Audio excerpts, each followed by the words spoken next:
Hello, what's up mga best friend? Halina samahan nyo akong libutin ang isa sa pinakamalaking ukay-ukay tuwing araw ng linggo dito sa Pangasinan. Dito nga pala yan sa bayan ng Villasis. Tara, let's go!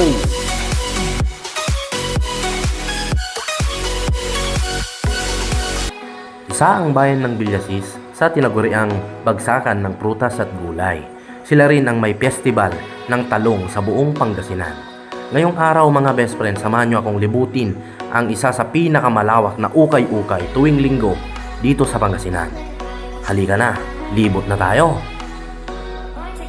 Every Sunday, nagaganap ang malawakang market ukay-ukay dito sa auditorium ng Villasis. Dito nyo makikita ang iba't ibang klase ng paninda tulad ng halaman, pabango, damit at kung ano-ano pa.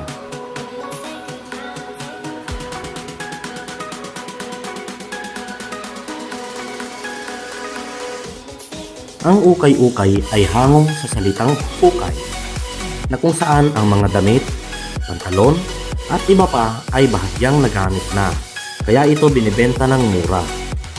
Dito mo makikita ang mga damit, pantalon o iba pa na tiyak babagay sa iyo at swak na swak sa iyong bulsa.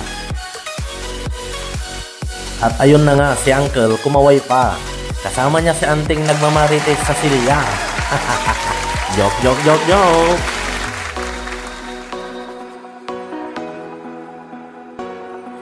Sa aking pag-iikot, nakita ko si Kuya na nagbebenta ng mga sublimation long sleeves para sa mga tulad nating rider na lumalakbay sa kalsada.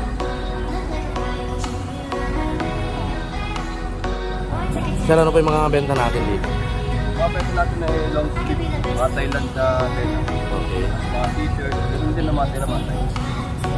So, mga overall. Pang binata. Ganun din yung mga jersey. Saludo ako sa iyo, Kuya. Lumalaban ka ng patas.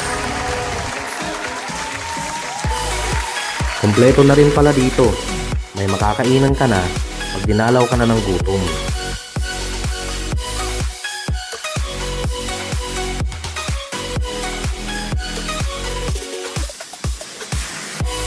At heto na nga sa wakas, nakapili na rin si Kalbo. Heto na guys yung napili natin. Mura na, maganda pa. Solid, solid.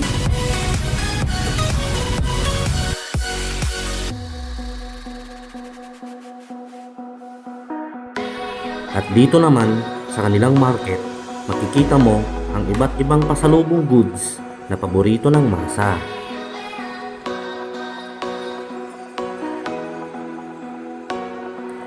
Hanggang dito na lang tayo mga best. Sa susunod ulit.